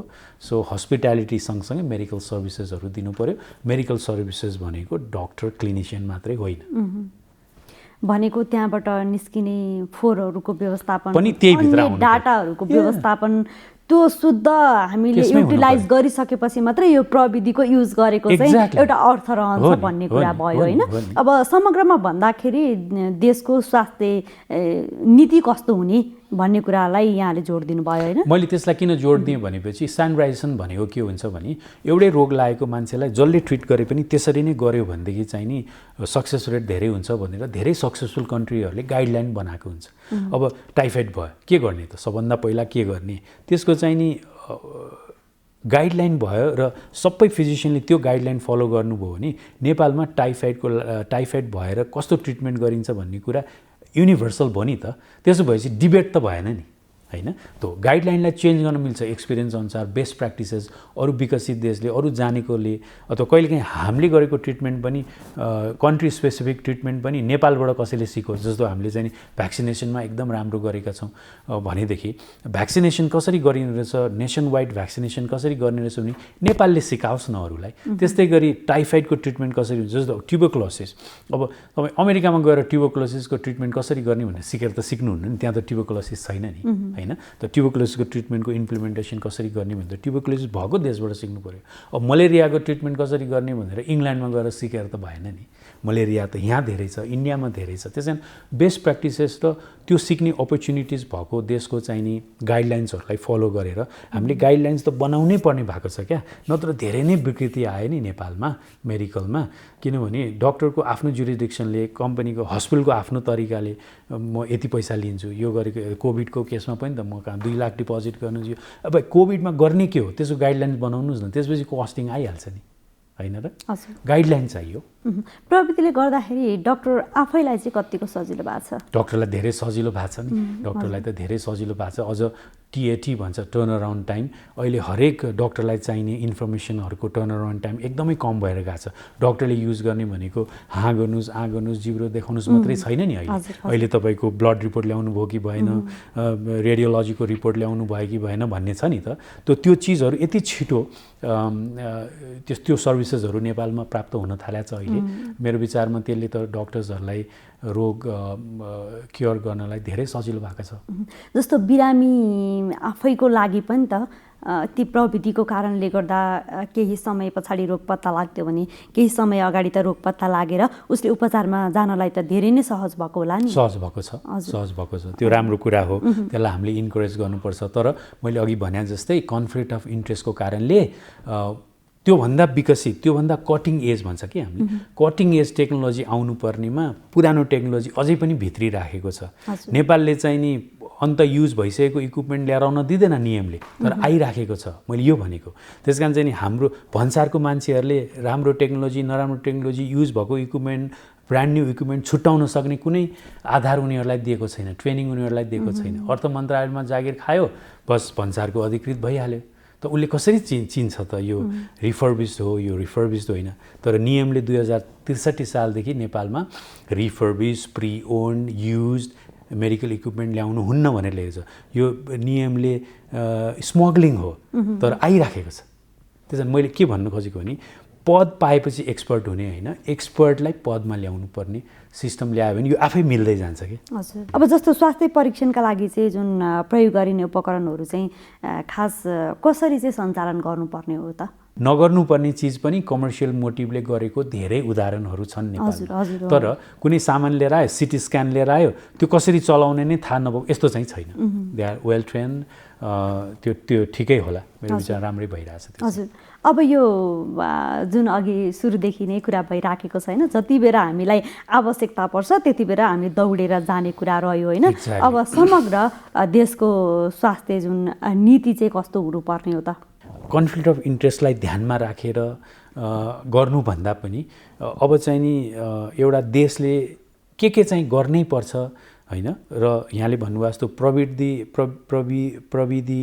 फ्रेन्डली हुनलाई चाहिँ नि के चिज चाहिँ गर्नुपर्छ र स्ट्यान्डर्डाइज गर्नलाई चाहिँ नि पोखरामा र काठमाडौँमा गरेको ट्रिटमेन्ट उस्तै बनाउनलाई त पोखरामा पनि उस्तै इक्विपमेन्ट हुनु पर्यो, काठमाडौँमा पनि उस्तै इक्विपमेन्ट। हामी के भनिदिन्छ, यहाँले पहिले ग्लोबल भिलेज जस्तो भयो। हामी के कुरा गरिरहेको छौँ, नेपालमा गरेको ट्रिटमेन्ट फ्रान्समा गरेको ट्रिटमेन्ट जस्तै हुनु पर्यो, अमेरिकामा गरेको जस्तै हुनु पर्यो यहाँले भनिरहनु भएको छ। म चाहिँ के भनिरहेको छु नि, काठमाडौँमा गर्ने ट्रिटमेन्ट जनकपुरको पनि त्यस्तै हुनु पर्यो। पोखरा हामी यो नेसनल लेभललाई नै स्ट्यान्डर्डाइज गर्न सकिरहेका छैनौँ। अहिले झन् प्रोभिन्स भएपछि त के भएको छ, प्रोभिन्सको मुख्यमन्त्री, त्यहाँको मन्त्रीले जे सोध्छ अर्को प्रोभिन्सको मुख्यमन्त्री त्यसले सोच्दैन। उसको सेट अफ सप्लायर अर्कै हुन्छ, उसको सेट अफ सप्लायर भन्नाले नट ओन्ली इक्विपमेन्ट, दिमागको सप्लायर, फोरकास्टको सप्लायर, प्रोजेक्सनको सप्लायर, एक्सपर्टिजको सप्लायर पनि आफ्नै ढङ्गको छ नि त। त हामीले नेसनल लेभलमै स्ट्यान्डर्डाइज गर्न नसकिरहेको बेलामा हामीले चाहिँ हाम्रो ट्रिटमेन्ट इन्डियाको जस्तो होस्, हाम्रो ट्रिटमेन्ट र फ्रान्सको ट्रिटमेन्टमा लिभर ट्रान्सप्लान्टमा सिङ्गापुरले जे गर्छ हाम्रोले पनि त्यस्तै, त्यो त सोच्ने अवस्थै आएको छैन अहिले। मेरो एम्फसाइज के छ भने हाम्रो नेसनल हेल्थ पोलिसी यस्तो होस् जसमा चाहिँ एज ए होल नेपालमा पोखरामा गरेको ट्रिटमेन्टको स्ट्यान्डर्ड काठमाडौँमा गरेको ट्रिटमेन्टको स्ट्यान्डर्डसँग म्याच होस्। जनकपुरमा गरेको, ताकि जनकपुरको मान्छे जनकपुरमै राम्रो सर्भिस पाओस्, काठमाडौँ आउनु परेन। यहाँ त के भएको छ, सबैजना राम्रो सर्भिसको खोजीमा काठमाडौँ आएको हो नि, अनि काठमाडौँको सर्भिस पनि चित्त नबुझी इन्डिया गएको हो नि, इन्डियाको नि सर्भिस चित्त नबुझी सिङ्गापुर गएको हो नि त होइन। त्यस कारण चाहिँ स्ट्यान्डर्डाइजेसन कम भयो। यसको आफ्नै फर्मुला छ स्ट्यान्डर्डाइज गर्ने, DMAIC भन्छ, डिफाइन गर्नुहोस् प्रब्लमको, मेजर गर्नुहोस् कति छिटो भएको छ, त्यसपछि त्यसलाई चाहिँ नि एनालाइज गर्नुहोस् कि के कारणले त्यस्तो भएको, रुट कज पत्ता लगाउनुहोस्, अनि त्यो रुट कजको निराकरण गरेपछि सधैँभरि त्यसरी गर्नुहोस् ताकि अर्को फेरि प्रब्लम आउँदैन। भन्नाले प्रब्लम हुनुभन्दा अगाडि प्रिभेन्टिभ कुरा सोच्नुहोस् कि अकर भएपछि त सिद्धो नि, हेल्थ भनेको त 100% लस भयो नि। मान्छेलाई गन्दाखेरि पो 100जनामा 1जना मरेको, त्यो फ्यामिलीको लागि त होल मान्छे मर्या ठुलो क्षति भयो होइन। त्यस कारणले चाहिँ नि त्यसलाई भन्छ प्रिभेन्टिभ, कापा भन्छ क्या, करेक्टिभ एक्सन। अब गल्ती भएपछि सुधार्ने, प्रिभेन्टिभ एक्सन गल्ती हुनुभन्दा अगाडि सुधार्ने। त्यसैले हाम्रोमा के हो भने धेरै करेक्टिभ एक्सन भयो। हेल्थ केयरमा करेक्टिभ एक्सनलाई राम्रो मानिँदैन क्या, मान्छेको ज्यानै गइसकेको हुन्छ। अब करेक्टिभ एक्सन केमा चाहिँ करेक्टिभ एक्सन मिल्छ भने खानेकुरा, दालमा नुन बढी भयो अलिकति पानी थपिदिनुहोस्, corrective action, but doesn't make any difference, a lot of difference होइन। तर नदिनुपर्ने औषधि दिएर मान्छे बिरामी पार्नुभयो, अब कसरी करेक्टिभ एक्सन गर्ने होइन। कोभिड नेगेटिभ भनेर दिनुभयो, हङकङमा गएपछि पोजिटिभ भयो, अब कसरी करेक्टिभ एक्सन हेल्थ केयरमा त्यति राम्रो हुन्न कि, त्यो त गर्ने चिजै होइन। त्यस कारण त्यसलाई भन्छौँ हामी क्वालिटी अस्योरेन्स, QA होइन। QAमा के हुन्छ भने धेरै PM, प्रिभेन्टिभ एक्सन, प्रिभेन्टिभ मेन्टेनेन्सको कुरा ज्यादा हुन्छ, करेक्टिभको कम हुन्छ होइन। अब त्यसो भन्नेमा सबैलाई चाहिँ नि अकरेन्स हुनुभन्दा अगाडि प्रिभेन्ट गर्न सकिन्छ भन्ने छैन। जस्तो अर्थक्वेक जस्तो यही पेन्डेमिक होइन, अब यसलाई हामीले पहिल्यै रोकथाम गर्न त सक्दैनौँ, आउँछै आउँछ। तर त्यस्तो आयो भने हाम्रो कोर्स अफ एक्सन यस्तो हुनुपर्छ भनेर गाइडलाइन बन्नुपर्छ कि, गाइडलाइन बन्नुपर्छ। जस्तो सिभिल एभिएसनले गर्छ नि, प्लेन चाहिँ नि इनकेस नोज ल्यान्डिङ भयो भने यस्तो गर्नुपर्छ होइन अब चाहिँ नि क्रास ल्यान्डिङ भयो भने यस्तो गर्नुपर्छ भनेर बेला बेलामा प्र्याक्टिस गर्छ नि अनि दमकल लान्छन् फोम उठाउँछन् तर यहाँले कहिले पनि अर्थक्वेक भयो भने यस्तो गर्नुपर्छ भनेर आइइसी इन्फर्मेसन एजुकेसन कम्युनिकेसन भएको धेरै कम सुन्नु भएको छ अथवा चाहिँ नि त्यस्तो नेचुरल क्यालामिटिजमा चाहिँ नि फ्रन्ट लाइनर्सहरूलाई ट्रेनिङ गरेको ड्रिल गरेको तपाईँले सायदै धेरै कम देख्नु भएको छ बरु कहिलेकाहीँ आर्मी यसो हिँडेको देख्नु भएको छ गन बोकेर त्यो चाहिँ के ड्रिल गरेको कि यस्तो इमर्जेन्सी भयो भने मतलब ल एन्ड अर्डरको इमर्जेन्सी भयो भने कसरी गर्ने भनेर पुलिसले गरेको देख्नु भएको छ तर मैले आजसम्म नेपालमा मलाई चित्त बुझ्ने गरी मेडिकल इमर्जेन्सीमा कसरी ट्याकल गर्ने भनेर ड्रिल गरेको आजसम्म मैले देखेको छैन मैले भन्न खोजेको त्यो हो अब आगो लागि भयो भने कसरी गर्ने भन्ने ड्रिल गरे पनि कहिलेकाहीँ देखेको छु हैन जस्तो दमकलहरू आउँछ यो हुन्छ फायर एक्सटिङ्ग्विसर तर हामीले धेरै नै काम गर्नुपर्ने काम कम गरिरहेका छौँ हेल्थ केयरमा चाहिँ अब जुन यो समस्याहरू छ नि अब यसको समाधानको लागि त के होला हामी भन्छौँ नि यहाँ यो भएन यस्तो भएन फलाना हस्पिटलमा यस्तो भयो भनेर अब हामी यदि धेरै समस्याहरू छन् भनेर बसिरहने मात्रै पनि त त्यो समस्याको समाधान त त्यसरी आउँदैन कस्ता कस्ता बाटाहरू छन् अब कोभिडले सिकाएको पाठ के हो अझ प्रविधिको क्षेत्रमा हो प्रविधि मात्रै होइन जस्तो यो होल सिस्टम भन्छ नि तपाईँले बुझेको मैले बुझेको सिस्टम एउटै हो तर डिफिनेसनमा चाहिँ नि सिस्टम भने के हो भने 6वटा इनपुटलाई एक ठाउँमा राखेर राम्रो आउटपुट निकाल्नेलाई सिस्टम भन्छन् जस्तो हामीले खाना खान्छौँ डाइजेस्टिभ सिस्टम छ इन्भाइरोमेन्टको हावा लिन्छौँ हाम्रो रेस्पिरेटरी सिस्टमले अक्सिजन मात्रै लिन्छ कार्बन डाइ फाल्छ भन्नाले त्यसमा इनपुट पनि छ त्यसको प्रोसेस छ अनि त्यसपछि आउटपुट छ त्यसैले यो सिस्टम सुधार्न यहाँले र मैले डिस्कसन गरेर हुँदैन जोसँग रिसोर्सेस छ इनपुटको रिसोर्सेस छ उसले चाहिँ नि मिलाउने हो भन्नाले पद एक्सपर्टलाई ल्याउनु पर्यो म्यान पावर त्यसपछि कटिङ एज टेक्नोलोजीको इक्विपमेन्ट ल्याउनु पर्यो मसिन त्यसपछि त्यसको लागि पैसाको म्यानेजमेन्ट हुनु पर्यो मनी त्यसपछि त्यो कसरी गर्ने भनेर चाहिँ नि विधि कार्यविधि मैले गाइडलाइन मेथड स्ट्याब्लिस हुनु पर्यो होइन अनि त्यसपछि के हुन्छ भनेपछि तपाईँको कहिले मान्छेलाई दोष दिएछ कहिले मसिनलाई दोष दिएछ कहिले चाहिँ नि म्यानेजमेन्ट नै भएन भनेर दोष दिएछ होइन कहिले चाहिँ खै यसको लागि पैसा छैन कहिले सित्तैमा दिन्छु भनेको छ कहिले वहाँ पैसा लाग्छ भनेको छ फेरि पैसा पनि कहिले 4000 भनेको छ कहिले 2090 हुन्न भनेको यस्तो नि कन्फ्लिक्ट हो गाइडलाइन त्यो 6M भन्छ कि 6Mलाई राम्रोसँग प्याकेज गरेपछि त्यसले चाहिँ नि हरेक चिजको हेल्थ केयर सिस्टमलाई इस्टाब्लिस गर्छ होम अफेयर सिस्टमलाई इस्टाब्लिस गर्छ तपाईँको घरलाई पनि 6M नै चाहिन्छ तपाईँको घर राम्रोसँग चलाउनलाई पैसा पनि चाहिन्छ मसिन भन्नाले होम अप्लायन्स चाहिन्छ वासिङ मसिन चाहिएला तपाईँ आफै चाहियो कहिलेकाहीँ नपुगेर काम गर्ने मान्छे मेडहरू बोलाउनु पर्ने होला अनि म यति बेला उठ्छु यति बेला सुत्छु यस्तो गर्छु यसरी पढ्छु भन्ने मेथड इस्टाब्लिस होला एउटा लाइफस्टाइल तपाईँले क्यारी गर्नुपर्ने होला होइन त्यसैले एउटा व्यक्तिको फ्यामिलीदेखि नेसनल चलाउनलाई चाहिँ नि सिस्टमलाई कसरी रुल गर्ने भन्ने त्यो 6वटा चिजहरू को सिङ्क्रोनाइज गरेपछि मात्रै त्यसको आउटपुट हामी अहिले के गरिरहेछौँ भने आउटपुट राम्रो आएन भनेर रोइरहेछौँ तर आउटपुट राम्रो आउनु नआउनु चाहिँ नि यो इनपुटभित्रको कुरा हो भनेर बुझ्न बाँकी भयो के अनि हामी अर्को के गर्दैनौँ भने 3R भन्छ अर्को म्यानेजमेन्टको एउटा चाहिँ रिसर्च गर्ने अनि अर्को चाहिँ त्यस्तै मलाई पर्यो भने कसरी गर्ने भनेर रिहर्स गर्ने अनि गरिसकेपछि मैले ठिक गरेन भनेर रिभ्यू गर्ने यो तीनटै काम पनि नेपालमा त्यति 3R पनि त्यति इफेक्टिभ छैन न हामी रिसर्च गर्छौँ न हामी रिहर्स गर्छौँ रिहर्स भनेको कसरी लड्ने कसरी पेन्डिङसँग फाइट गर्ने भनेर पहिले हामी स्टेज प्रोग्राम गर्नुभन्दा रिहर्सल गर्ने भन्छौँ नि त्यस्तो रिहर्स गर्दैनौँ अनि गरिसकेपछि रिभ्यू गरेर कसैले क्रिटिकल दियो भने कामै गरेको देख्दैन काम गरेको त देखेको छ हो तर गलत भयो यहाँनिर यसलाई सुधारौँ पो भनेको त रिभ्यू भनेको त होइन त्यसैले धेरै प्रिन्सिपल धेरै मेथड सक्सेसफुल कन्ट्रीले अलरेडी दिइसकेका छन् 3R approach research, rehearse, review, DMAIC, define, measure, analyze, improve, control. There's PDCA, plan गर्नुस्, do गर्नुस्, act गर्नुस्, check गर्नुस्, यति धेरै सिस्टम्सहरू क्वालिटी म्यानेजमेन्ट र प्रोजेक्सन गर्ने सिस्टम छ अब हामीले त्यसलाई अक्षरम छ अथवा भनौँ अलिकति पनि त्यसलाई इम्प्लिमेन्ट गर्ने मान्छे ल्याउने बित्तिकै एक्जिक्युसनको ठुलो समस्या गर्ने भन्छौँ कहिले गर्दैनौँ हैन अब राजपत्रमा निक्लेपछि मात्रै भिडभाड गर्न नपाउने भनिदिनुहुन्छ मन्त्रीहरू हैन अब राजपत्र र भाइरससँग कुनै सम्बन्ध छैन नि सो एक्जिक्युसनमा तदारुकता भएन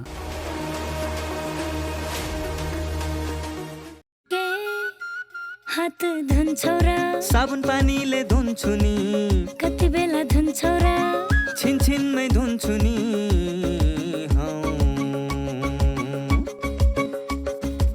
घरमा पस्दा अफिस पस्दा सधैँ धुन्छु हात कोरोनालाई यसै गरी भगाइदिन्छु म त घरमा पस्दा अफिस पस्दा सधैँ धुन्छु हात कोरोनालाई यसै गरी भगाइदिन्छु म त भान्सा छिर्नु अगाडि खाना खानु अगाडि जहाँ त्यही छोएपछि हातले छोपी खोकेपछि हात धुन्छौ र साबुन पानीले धुन्छु नि कति बेला धुन्छौ र छिनछिनमै धुन्छु नि कोरोनाबाट बच्ने 3 उपायहरू व्यक्ति बीच 2 मिटर टाढा बस्ने घरबाट बाहिर निस्कँदा मास्क लगाउने र बेला बेलामा साबुन पानीले मिची 20 सेकेन्डसम्म हात धुने कोरोनाबाट आफू पनि बचाउँ र अरूलाई पनि बचाउँ। नमस्ते, म डाक्टर कुशल कार्की, युरोलोजिस्ट भनेपछि मूत्र रोग विशेषज्ञ। मैले चाहिँ अब सामान्य एक मानिसलाई स्वस्थ रहन के गर्नुपर्छ भन्ने कुरामा भन्न गइरहेको छु। अब मान्छे उमेर अनुसार हामीले कुरा गर्नुपर्ने हुन्छ। बच्चा, एउटा वयस्क र एउटा चाहिँ बुढो मान्छे भनौँ न, त्यहाँ उहाँहरूको फरक रहनसहन हुन्छ। भनेपछि बिहान बच्चाहरूले के गर्नुपर्ने हुन्छ र वयस्कले के गर्नुपर्छ र बुढा मान्छेले के गर्नुपर्छ भन्ने कुरा हामीले कुरा गर्नुपर्ने हुन्छ। अब सामान्य नानीहरूको चाहिँ उहाँको बढ्दो उमेर भएको हिसाबले गर्दाखेरि सही मात्रामा खाने र यसमा चाहिँ उसको बुवा आमा पेरेन्ट्सहरूले चाहिँ कस्तो गर्नुपर्छ भन्ने कुरा हुन्छ। त्यसमा चाहिँ सही मात्रामा सबै ब्यालेन्स डाइट भन्ने हुन्छ। सबैलाई हुन्छ, बच्चाहरूलाई चाहिँ बढ्दो उमेर भएकोले प्रोटिनको धेरै आवश्यकता हुन्छ उनीहरू बढ्ने उमेर भएको हिसाबले गर्दाखेरि, र क्याल्सियम धेरै खानुपर्ने हुन्छ। क्याल्सियम पाउने कुरा भनेको हाम्रो दुध दही त्यो कुराहरू बच्चाहरूले धेरै खानुपर्ने हुन्छ। र प्रोटिन मान्छेमा चाहिँ धेरै जस्तो चाहिँ माछा मासुमा पाइन्छ। सबै मान्छेले माछा मासु नखाने हिसाबले गर्दाखेरि त्यसको बारेमा गेडागुडीहरू खाने चलन हुन्छ। सकेसम्म हामीले चाहिँ अब यो फर्टिलाइजरहरू रासायनिक नमिलाएको चाहिँ खाँदाखेरि स्वस्थ भइन्छ र ताजा खानेकुरा खानु पऱ्यो र फलफुलहरूमा जोड गर्नु पऱ्यो। यो कुराहरू चाहिँ गर्नुपर्ने हुन्छ। र उहाँहरूको चाहिँ वजन हामीले चाहिँ अहिले पहिला चाहिँ खाना नपाएर चाहिँ समस्या भइरहेको हुन्थ्यो भने अब धेरै खाएर पनि समस्या भइरहेको हुन्छ। त्यही भएर चाहिँ आफ्नो उमेर अनुसार र तौल उचाइ अनुसारको चाहिँ वजन पनि हामीले मेन्टेन गर्नुपर्छ र अलिकति केही शङ्का लाग्यो भने हामीले चिकित्साबाट जानुपर्ने हुन्छ। त्यसरी अब एडल्ट मान्छेहरू चाहिँ उनीहरू चाहिँ अब वयस्क मान्छेहरू उनीहरूको उनीहरू चाहिँ अब विभिन्न पेसाले गर्दाखेरि उनीहरू धेरै चाहिँ एक्टिभिटी धेरै हुन्छ र महिला र पुरुषहरूमा चाहिँ विभिन्न कामहरू गर्नुपर्ने हुन्छ। त्यो हिसाबले गर्दाखेरि हामीले सामान्यतः चाहिँ स्वस्थ जीवन गर्दा खानामा चाहिँ विशेष जोड गर्नु पऱ्यो। सही कुरा खाने भन्नाले स्वस्थ खाने। अब सबैको हामीले अब किनेरै खाने हो, किनेर खाँदाखेरि सबै हाम्रो कन्ट्रोलमा हुँदैन। त्यही पनि हामीले सकेसम्म चाहिँ ध्यान पुर्याएर स्वस्थ सडेगोलेको खाने नखाने, स्वस्थ खानेकुरा खाने र खाँदाखेरि सबै ब्यालेन्स डाइट भने कार्बोहाइड्रेट मतलब गुलियो कुराहरू, प्रोटिन र फ्याटहरू यो मिलाएर खानुपर्ने हुन्छ। केही कुरा धेरै खाने, केही कुरा कम खाने भन्ने हुँदैन। र अर्को कुरा चाहिँ दिनमा कतिचोटि खाने भन्ने कुरा हुन्छ। हामीले अहिले चाहिँ गर्दाखेरि दिनमा सकेसम्म 4 चोटि खाने। 4 चोटि चाहिँ खाँदाखेरि एकैचोटि टन्न चाहिँ अटेस गरी खानु हुँदैन, बरु थोरै खाने, ब्यालेन्स पुरै सबै कुरा मिलाएर खाने। यो कुरो खानेकुरा कुरो। अर्को चाहिँ अनि आज म मूत्र रोग विशेषज्ञ भएको हिसाबले गर्दाखेरि झोल कुराहरूमा चाहिँ अलिक बढी जोड दिनुपर्ने हुन्छ हामीले। मैले भन्दाखेरि चाहिँ लगभग एउटा एडल्ट मान्छेले चाहिँ दिनमा 2 देखि 2.5 लिटर पिसाब निकाल्नु पर्ने हुन्छ। यो हामी नापेर बस्ने कुरा हुँदैन। सामान्यतः हामीले अन्दाजको भरमा चाहिँ त्यति भएन भने चाहिँ हाम्रो शरीरमा चाहिँ झोल कुरा पुगेको छैन भन्ने कुरा थाहा हुन्छ। र अर्को यसलाई थाहा पाउने कुरा चाहिँ हाम्रो पिसाबमा चाहिँ कलर आउनु भएन। पिसाब बिहान एकचोटि गर्दाखेरि चाहिँ पहेँलो पिसाब आउन सक्छ, तर त्यसपछिको पिसाबमा पहेँलो रङ आयो भने हामीले खाएको झोल कुरा पानी पुगेको छैन भन्ने बुझिन्छ। र पिसाब गर्दाखेरि पोल्नु भएन, दुख्नु भएन। यति कुरा चाहिँ हामीले हरेकचोटि विचार गर्नुपर्ने हुन्छ। यो पुगेन भने चाहिँ हामीले अब पानीहरू त्यस्तै खानु पऱ्यो। अर्को चाहिँ अब खानपान सँगसँगै अब यो एक्सर्साइजको कुरा, शारीरिक व्यायामको कुरा हो। अब पहिलाको जीवनशैली अहिले फरक छ। त्यही भएको हिसाबले हामीले दिनको चाहिँ आधा घन्टा भयो भने आफ्नो शरीरको लागि चाहिँ छुट्याउनु पर्ने हुन्छ र हामीले गर्ने व्यायामहरू गर्ने, शरीरलाई स्वस्थ राख्न चाहिँ यो कुराहरू गर्नुपर्ने हुन्छ। र अझ तपाईँको 45 वर्ष 50 वर्ष पुगेपछि अझ हामीले आफ्नो स्वास्थ्यको लागि चाहिँ अब एउटा लगानी नै गरे जस्तै हो। तपाईँले जति यसलाई चाहिँ ध्यान दिनुपर्ने हुन्छ, पछि गएर तपाईँको त्यति नै फाइदा आउँछ। जस्तै यसमा पनि हामीले अब खानपिन, अब 50 वर्ष पुगेपछि खानपिनमा चाहिँ हामीले पहिला जस्तो चाहिँ एकदम धेरै खाने, प्रोटिन धेरै खाने, फ्याट धेरै खाने, नुन धेरै खाने त्यो गर्नु भएन। त्यो सबै कुराहरू कम गर्नु पऱ्यो। र व्यायामको कुराहरू अहिले पनि त्यति नै आवश्यक छ। र अब यसमा चाहिँ पिसाब मूत्ररोग भएको हिसाबले गर्दाखेरि अब महिला पुरुष दुवैमा चाहिँ 50 वर्ष पुगेपछि पिसाबको समस्याहरू बढ्न जाने भएको हिसाबले गर्दाखेरि राति सुतेपछि कतिचोटि पिसाब फेर्न उठ्नुपर्छ र उहाँहरू दिनैपछि कति पिसाब फेर्न गइरहनु भएको छ, पिसाब गर्दा केही समस्या छ कि छैन, पिसाबमा रगत आएको छ कि छैन, पिसाब गर्दा चाहिँ फिज आएको छ कि छैन, यो कुराहरू चाहिँ विचार गर्नुपर्ने हुन्छ। र कति महिलाहरूमा चाहिँ अब पिसाब आफै जाने आफै बग्ने उहाँहरूले चाहिँ लाजको कारणले गर्दाखेरि भन्नु हुँदैन, यो कुराहरू लाग्ने बित्तिकै डक्टरबाट चाहिँ जानुपर्ने हुन्छ र यसले गर्दाखेरि हामीलाई चाहिँ अरू रोग लाग्नबाट पनि बचाउँछ। सामान्यतया चाहिँ यही हो। अब यो चाहिँ हाम्रो एउटा चाहिँ फिजिकल हेल्थको कुराहरू भयो, हाम्रो चाहिँ हाम्रो भित्रको चाहिँ शारीरिक स्वस्थताको कुरा हो। यो बाहेकको पनि अब हाम्रो अर्को चाहिँ मानसिक स्वस्थताको पनि कुराहरू आउँछ। कतिको चाहिँ मान्छेहरूले धेरै चिन्ता गर्ने। अब अर्को पाटो पनि तपाईँहरूले चाहिँ अब हामीले इन्फर्मेसन पाउनेको यो सामाजिक सञ्जाल हुन्छ नि, फेसबुकबाट अब टिकटकबाट, यसमा चाहिँ कतिपय गलत सूचनाहरू पनि आइरहेको हुन्छ। त्यो कुराहरू चाहिँ ठ्याक्कै हामीले पत्याउनु हुँदैन। यो चाहिँ एकदम इम्पोर्टेन्ट कुरा छ। यस्तो केही लागेपछि एउटा विज्ञसँग सल्लाह गरेर यो सही हो कि होइन र यसले गर्नुहुन्छ कि भन्ने सल्लाह लिनु चाहिँ एकदम आवश्यक हुन्छ। साउजी एउटा चुरोट दिनुहोस् न। उता हेर्नुहोस्। सार्वजनिक स्थलमा धुम्रपान सेवन तथा सुर्तीजन्य पदार्थ बिक्री गर्न मनाइ छ। हजुर ला चुरोट किनेर ल्याइदिनु।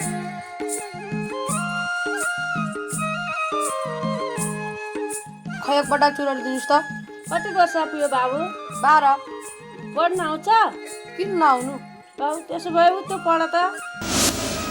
18 वर्षभन्दा मुनिका केटाकेटीहरूलाई धुम्रपान तथा सुर्तीजन्य पदार्थ बिक्री वितरण नगरौँ। ओहो, कस्तो चुरोट खान मन लाग्यो। गर्भवती महिलालाई धुम्रपान तथा सुर्तीजन्य पदार्थ बिक्री गर्न मनाइ छ। सार्वजनिक स्थलहरूमा धुम्रपान तथा सुर्तीजन्य पदार्थ बिक्री तथा सेवन नगरौँ। 18 वर्ष मुनिका बालबालिकाहरू र गर्भवती महिलालाई धुम्रपान तथा सुर्तीजन्य पदार्थ बिक्री वितरण नगरौँ।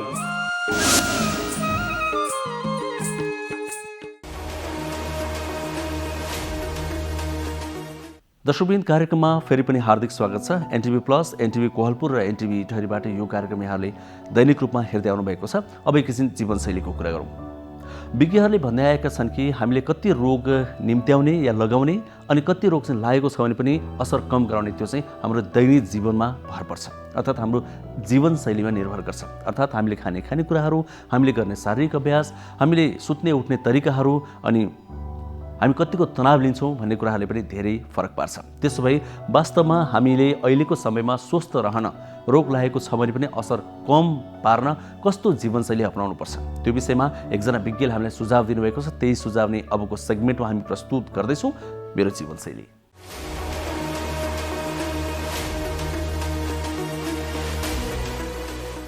नमस्कार, म डाक्टर अशेष ढुङ्गाना, छाती रोग विशेषज्ञ। यो चाहिँ कोभिड-19 को सङ्क्रमणको पेन्डेमिक आए सँगसँगै चाहिँ म्युकोर माइकोसिस भन्ने फङ्गस, जुन सामान्य भाषामा चाहिँ कालो ढुसी भनिएको छ, त्यो सङ्क्रमण भएका बिरामीहरू पनि चाहिँ पछिल्लो केही दिनमा अस्पताल आउने क्रमहरू चाहिँ बढी देखिएको छ। यो म्युकोर माइकोसिस भन्ने चाहिँ एक किसिमको फङ्गस, ढुसी जुन भन्छौँ हामीले सामान्य भाषामा, यो ढुसीबाट हुने सङ्क्रमण हो र यसका केही जोखिम चाहिँ रिस्क फ्याक्टरहरू छन्। यी रिस्क फ्याक्टरहरूमा चाहिँ मुख्य रूपमा चाहिँ लामो समयसम्म स्टेरोइड औषधिको प्रयोग गर्नु, त्यसै गरी मधुमेहको रोग हुनु र आफ्नो ब्लड सुगर कन्ट्रोल नहुनु र दीर्घ चाहिँ रोगहरू हुनु, जसले चाहिँ रोग प्रतिरोधात्मक क्षमता कम गर्छन्। विशेष गरेर क्यान्सरका बिरामीहरू, अङ्ग प्रत्यारोपण गरेका बिरामीहरूलाई चाहिँ यो ढुसी हुने चाहिँ जोखिम बढी हुन्छ। त्यसैले गर्दाखेरि चाहिँ यसबाट बच्नको लागि चाहिँ मुख्य रूपमा हामीले चाहिँ स्टेरोइड औषधिको प्रयोगलाई चाहिँ न्यूनीकरण गर्नुपर्ने हुन्छ। सामान्यभन्दा सामान्य लक्षण भएका कोभिड बिरामीहरूले चाहिँ स्टेरोइड औषधिको प्रयोग नगर्नु नै उचित हुन्छ। स्टेरोइडको औषधिको प्रयोग गर्नु परेमा स्वास्थ्य संस्थामा गएर चिकित्सकको सल्लाह पछि र अक्सिजन चाहिने छ भने मात्र चाहिँ स्टेरोइड औषधिको प्रयोग गर्नु जरुरी हुन्छ।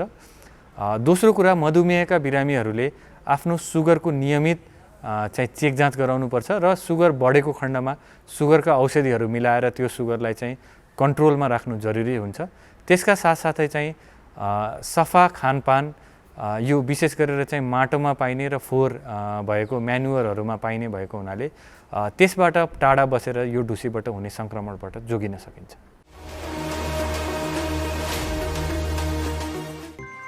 दिदी मास्टर मास्क छ, दिनु न 3टा। भाइ एउटा कुरा भनौँ? भन्नु न दिदी। थाहा छ, सही तरिकाले मास्क लगाए मात्रै कोरोनाबाट बस्न सकिन्छ नि। लगाउने त हो, अब लाउन पनि सही र गलत तरिका हुन्छ र दिदी। सही तरिका हुन्छ नि भाइ। पहिला साबुन पानीले हात धुने, मास्क सफा छ छैन हेर्ने, मास्क पाल परेको छ कि छैन हेर्ने, फेरि 3 पत्र भएको मास्क मात्रै लगाउने हो। अनि यो मास्कमा 3 पत्र छ त? छ नि। ल हेर्नुस् त, मास्क लगाउँदा यसको डोरीमा मात्र छुनुपर्छ, नाक मुख चिउनोमा टमक्क मिल्नुपर्छ। अनि अर्को कुरा, मास्क लगाइसकेपछि घरिघरि छुनु हुँदैन नि हातले। अनि यो फेरि प्रयोग गर्न मिल्छ र? कपडाको मास्क त धोएर लगाउँदा नि मिलिहाल्छ नि। हो, यसै गरी लगाउने हो नि मास्क। घरबाट बाहिर निस्किँदा अनिवार्य मास्क लगाऊ। कोरोनाबाट आफू पनि बचौँ र अरूलाई पनि बचाऊ। स्वास्थ्य तथा जनसङ्ख्या मन्त्रालय र एनसेलद्वारा जनहितमा जारी। झाडा पखाला रोग जुनसुकै उमेरका मानिसलाई जहिले पनि लाग्न सक्छ, तर विशेष गरी गर्मी तथा वर्षातको मौसममा झाडा पखाला बढी मात्रामा फैलन्छ र कहिलेकाहीँ महामारीको रूप पनि लिन्छ। झाडा पखाला रोग लाग्न र महामारी हुन नदिन खानेपानी भकभकी उमालेर वा फिल्टर गरेर वा क्लोरिन प्रयोग गरेर वा सोडिस विधिद्वारा निर्मलीकरण गरी शुद्ध र सुरक्षित पानी मात्र पिउने गरौँ। पानी राख्ने भाँडा सफा राख्ने र पिउने पानीलाई सधैँ छोपेर राख्ने गरौँ। खानेपानीको स्रोत वा मुहान सधैँ सफा राखौँ। खाना बनाउनु अघि, खानु अघि र खुवाउनु अघि दिसा पिसाब गरेपछि, बच्चाको दिसा सफा गरेपछि र फोहोर वस्तु छोएपछि सधैँ साबुन पानीले मिची हात धुने गरौँ। फोहोर, बासी, सडे गलेको, झिङ्गा भन्केको र खुला रूपमा राखिएका खानेकुराहरू नखाऊ। काँचै खाइने खानेकुराहरू र फलफुल सफा पानीले राम्ररी पखालेर मात्र खाऊ। घुङ्गी, गङ्गटा, माछा, मासु जस्ता खानेकुरा खाँदा ताजा र राम्ररी पकाएर मात्र खाऊ। सबैले चर्पीमा मात्र दिसा पिसाब गर्ने र बच्चाको दिसा पिसाब पनि चर्पीमा नै लगी फाल्ने गरौँ। घर, आँगन र चर्पी सधैँ सफा राखौँ। घर र गोठको फोहोरलाई उचित तरिकाले विसर्जन गरौँ। यदि कसैलाई झाडा पखाला लागिहालेमा शरीरबाट झाडा पखालाको रूपमा जति पानी खेर गएको छ त्यति नै अनुपातमा पुनर्जलीय झोल बनाएर खाने र खुवाउने। बच्चालाई झाडा पखाला लाग्दा पुनर्जलीय झोलसँगै जिङ्क चक्के दिनको एक पटक 10 दिनसम्म नबिराई खुवाउने। स्तनपान गरिरहेको बच्चालाई झाडा पखाला लागेमा पटक पटक स्तनपान गराइरहने। झाडा पखाला हुँदा भातको माड, दालको रस, गेडागुडी वा तरकारीको रस प्रशस्त मात्रामा खाने र खुवाउने। साबिकमा जस्तै खानेकुरा खाने र खुवाउने। घरेलु उपचारबाट झाडा पखाला नरोकिएमा बिरामीलाई तुरुन्त नजिकको स्वास्थ्य संस्थामा लगी उपचार गराउँ।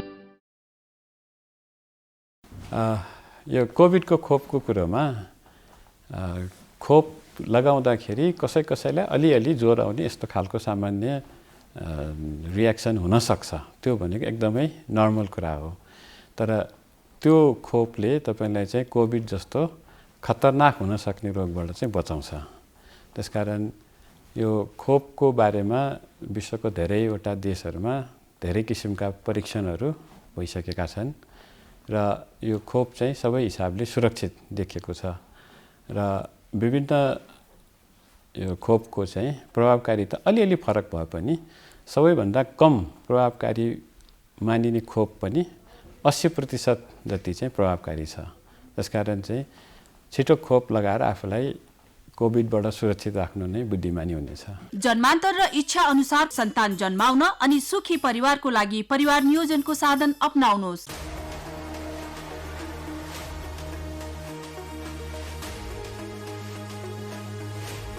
कार्यक्रम स्वस्थ जीवन हरेक दिन एनटिभी प्लसबाट बिहान 7 बजेदेखि 8 बजेसम्म र पूर्ण प्रसारण साँझ 5 देखि 6 बजेसम्म। एनटिभी कोहलपुरबाट 1 देखि 2 बजेसम्म र एनटिभी इटहरीबाट दिउँसो 2 देखि 3 बजेसम्म प्रसारण हुने गरेको छ। स्वास्थ्य सम्बन्धी यहाँहरूको कुनै जिज्ञासा वा समस्या भएमा हामी सम्बन्धित विज्ञहरूबाट समाधान खोजी कार्यक्रममा प्रसारण गर्नेछौँ। हामीलाई सम्पर्क गर्ने माध्यमहरू यस प्रकार रहेका छन्। फोन, एसएमएस तथा भाइबरको लागि 98 43 52 93 97। इमेल स्वस्थजीवन@ntv.org.np। यस कार्यक्रमको बारेमा आफ्नो सल्लाह सुझाव र प्रतिक्रिया पनि यहाँहरूले यिनै माध्यम मार्फत दिन सक्नुहुनेछ। साथै कार्यक्रममा के कस्ता सामग्री विषय वा विज्ञहरू समेट्नु पर्ला भन्ने विषयमा पनि सुझाव दिन सक्नुहुन्छ। कार्यक्रम यहाँहरूले सामाजिक सञ्जाल मार्फत पनि हेर्न सक्नुहुनेछ। YouTube Nepal television, mobile application Nepal television, Facebook facebook.com/neptv2041। हजुर, समय सकिन आँट्यो, हामीले अब छुट्टिनुपर्छ किनभने 1 घन्टा हो यो कार्यक्रमको अवधि। भोलि फेरि आउँछौँ आजकै समयमा। कार्यक्रम NTV plus, NTV Kohalpur, NTV Itahari बाहेक पनि विभिन्न सामाजिक सञ्जालहरूमा यहाँहरूले हेर्न सक्नुहुन्छ। जस्तै हामीले स्क्रिनमा देखाइरहेका छौँ, युट्युबमा हेर्न सक्नुहुन्छ। त्यसगरी नेपाल टेलिभिजनको मोबाइल एप्स छ, त्यसमा हेर्न सक्नुहुन्छ। वेबसाइटमा पनि हेर्न सक्नुहुन्छ अनि फेसबुकमा पनि हेर्न सक्नुहुन्छ। नेपाल टेलिभिजनको आधिकारिक फेसबुक पेज जसको नाम नेपाल टेलिभिजन नै रहेको छ, त्यहाँ हरेक दिन साँझ 5 देखि 6 बजीसम्म कार्यक्रम लाइभ पनि प्रस्तुत हुने गर्छ। कार्यक्रम कस्तो लाग्छ? सल्लाह प्रतिक्रिया सुझाव पठाउन नबिर्सनुहोला, ती हाम्रा मार्गदर्शक हुन्। स्वास्थ्य सम्बन्धी कुनै समस्या छन् या जिज्ञासा छन् भने पनि हामीलाई पठाउनुहोला, हामी तिनको पनि उपाय अर्थात् समाधान खोज्ने प्रयास गर्नेछौँ, तिनलाई सम्बोधन पक्कै पनि गर्नेछौँ। भोलि भेट्छौँ आजकै समयमा। आजलाई छुट्टिन्छौँ। स्वास्थ्यमा हेलचेक्राइ कहिल्यै पनि नगरौँ। हामी फेरि पनि आग्रह गर्छौँ, कोरोना भाइरसको महामारीबाट आफू पनि बचौँ, अरूलाई पनि बचाउँ, किनभने हामी आफू मात्रै बच्नु होइन, अरूलाई पनि बचाउनु हो। सतर्क हुनु भनेको यसमा कन्जुसाइ नगरौँ, लापरवाही पटक्कै नगरौँ, हार्दिक आग्रह गर्छौँ। आजकै समयमा भोलि फेरि भेटौँला। हस्त, नमस्ते।